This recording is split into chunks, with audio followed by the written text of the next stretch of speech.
La première fois que j'ai vu un vieux film, c'était Casablanca, tout simplement parce qu'il était disponible sur Netflix et que le nom résonnait avec ma ville d'origine. Je suis tout de suite rentrée dans l'histoire et à la fin du film, je me suis rendu compte que la barrière de l'âge du film que je m'étais fixée était ridicule. C'est vrai qu'en grandissant, j'ai plutôt eu tendance à voir des films étant sortis les 5, voire les 10 dernières années, par peur de ne pas réussir à m'identifier au personnage ou de trouver le propos trop vieux et plus d'actualité. Alors c'est vrai que certains films perdent leur pertinence avec l'âge, mais la plupart réussissent des décennies après leur sortie à nous toucher d'autant plus et à prendre une résonance encore plus puissante.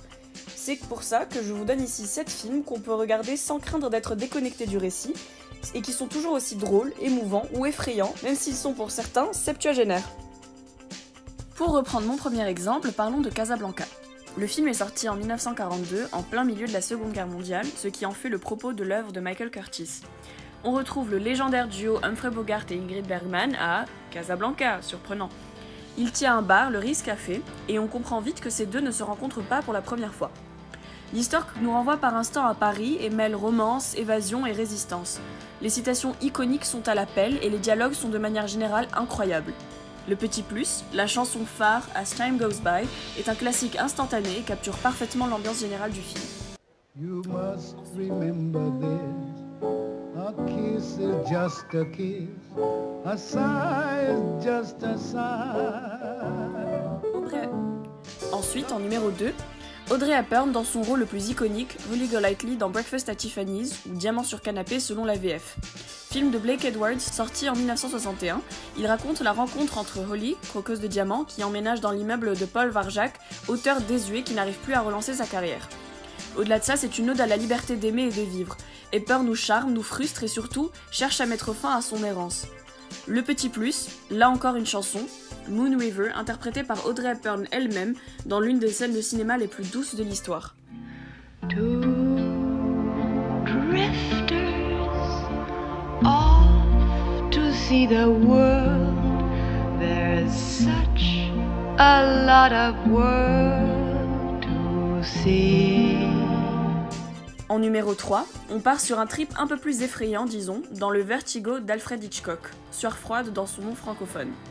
Sorti en 1958, l'histoire de l'ex-flic pris de vertige a traversé les décennies comme étant une des signatures d'Hitchcock. Entre enquête surnaturelle et réalité encore plus effrayante, le film nous promène dans San Francisco et nous fait douter de tous les personnages, toutes les réalités et toutes les fins alternatives. Le petit plus, les couleurs en opposition sur le cercle chromatique qui rendent l'image perturbante par moments, mais dans tous les cas la photographie est sublime.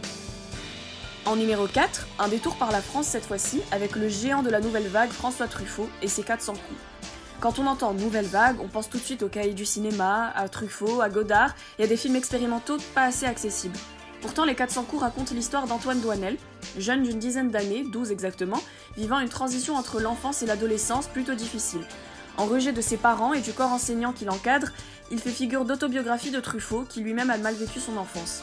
Le film est touchant, poignant, et d'autres adjectifs encore plus clichés que cela, mais pourtant bien vrais. Le petit plus, Jean-Pierre Léaud, qui joue le personnage principal, est exceptionnel, et on peut retrouver la vidéo de son audition. Oh ben moi je connais pas grand monde, c'est ma mère qui le connaît, puis alors on l'a rencontré sur les Champs-Élysées. Numéro 5, le réalisateur cité comme l'un des plus influents de la nouvelle vague, Ernst Lubitsch, a pu réaliser entre autres Trouble in Paradise, Haute Pègre en français, en 1932, ce qui en fait l'aîné de cette liste. Se passant à Paris, le film raconte la romance un peu à la Bonnie and Clyde de deux pickpockets qui souhaitent cambrioler une jeune veuve. Une atmosphère mondaine de vol et d'escroquerie règne, mais le plus surprenant reste quand même la manière dont les blagues ont vieilli. On rit de bon cœur et le propos est très actuel. Divorce, adultère, amour de manière générale, tant de thèmes récurrents du cinéma de Lubitsch qui ne sont ni démodés ni inintéressants.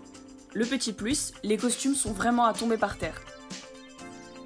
Numéro 6, probablement le plus sobre de la liste, 12 Angry Men, ou 12 hommes en colère si on fait la traduction, de Sidney Lumet. Adapté d'une pièce de théâtre, le film est un huis clos sorti en 1957. L'idée est simple, un jury de 12 hommes se retire pour décider si un jeune homme accusé de parricide est coupable, auquel cas c'est la peine de mort. Autrement, il sera renvoyé au procès. Au départ, 11 hommes sur les 12 le prononcent coupable, mais le personnage d'Henry Fonda remet en question cette certitude, ce qui enclenche un long débat parce qu'il faut l'unanimité pour permettre de remettre une décision. Je n'en dis pas plus, mais tout se joue dans les dialogues qui sont vraiment exceptionnels.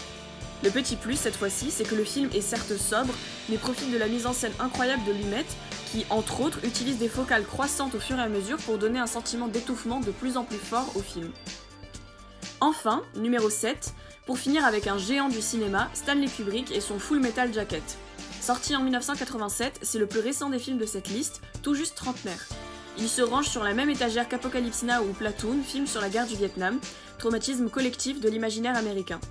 Sans doute le plus violent de la liste, celui-ci retourne le cerveau et l'estomac, et rappelle encore une fois que l'humanité est quand même capable de belles conneries.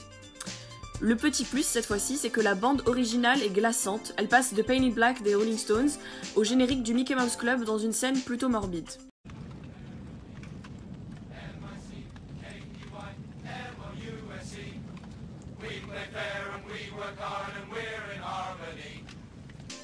Voilà, j'espère que cette petite liste vous aura donné envie de voir et de découvrir plutôt des films anciens, mais tout aussi méritants de l'attention d'un spectateur du XXIe siècle. Dites-moi en commentaire si vous voulez voir d'autres listes comme celle-ci, par exemple des listes pour chaque décennie. Je vous donne rendez-vous vendredi prochain et avec un peu de chance tous les autres vendredis après, et vous invite comme chaque fois à vous abonner, partager la vidéo et suivre 6 de Movies sur Instagram.